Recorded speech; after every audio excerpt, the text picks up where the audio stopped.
Hey, Thunderbirds. So this week we'll be learning about landscapes and landscape artwork.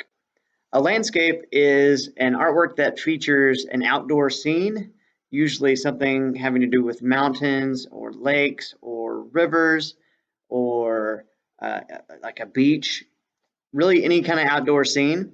And usually, actually, almost always, it's a wide format. So not a tall format, but a wide format.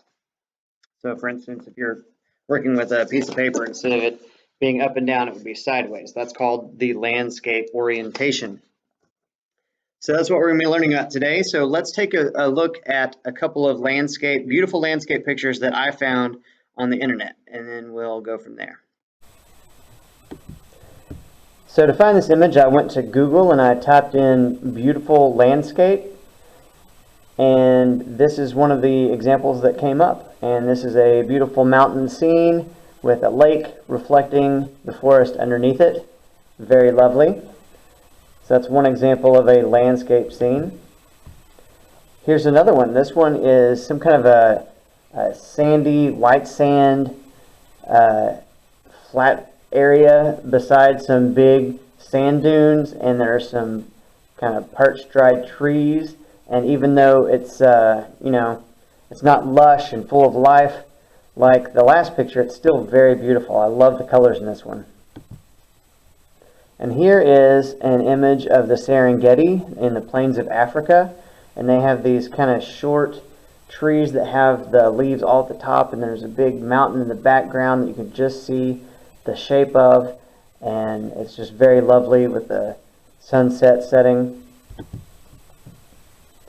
And here's another beautiful mountain scene. This one is right beside some kind of a large body of ocean water, or maybe like the sea or a bay of some kind.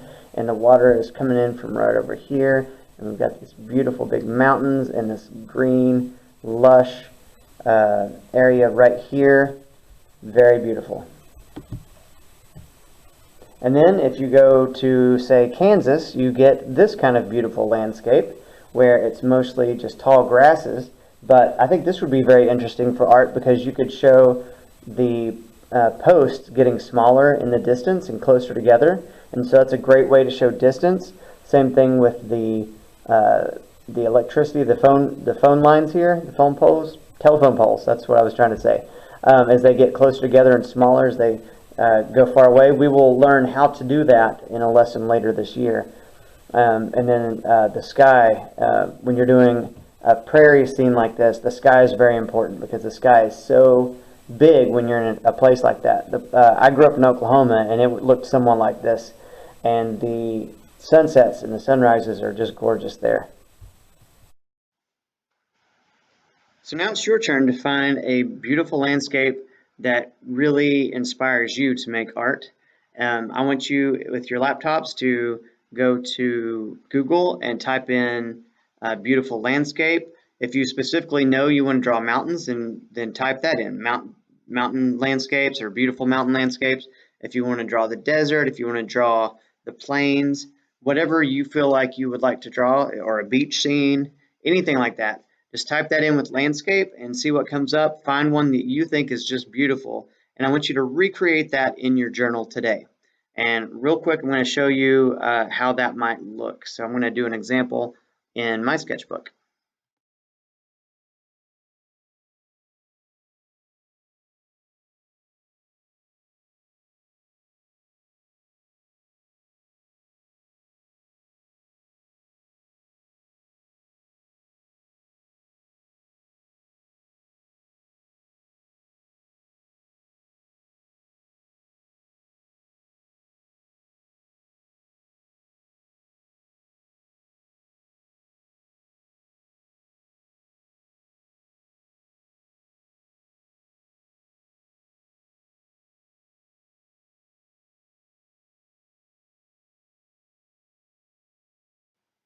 So here's my finished landscape. I decided to recreate that first one that we looked at, the one with the reflective lake underneath the mountain in the forest.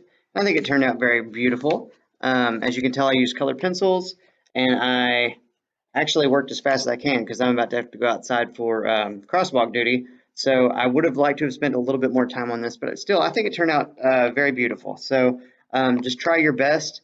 You can use colored pencils or crayons or markers, whatever you prefer. Colored pencils do work really well, but man, it will wear your hand out. So anyway, have fun. I look forward to seeing some beautiful landscapes from you guys. If you are in class with me, then I will be watching you and giving you pointers, walking around, talking to you guys while you're working. If you are a Clear Connections student, then I want you to finish up your artwork. You can spend as much time as you need to on it, and then click the link right below this video to upload it so I can see it and leave you a little note uh, giving you some feedback. So have fun making your landscapes, guys.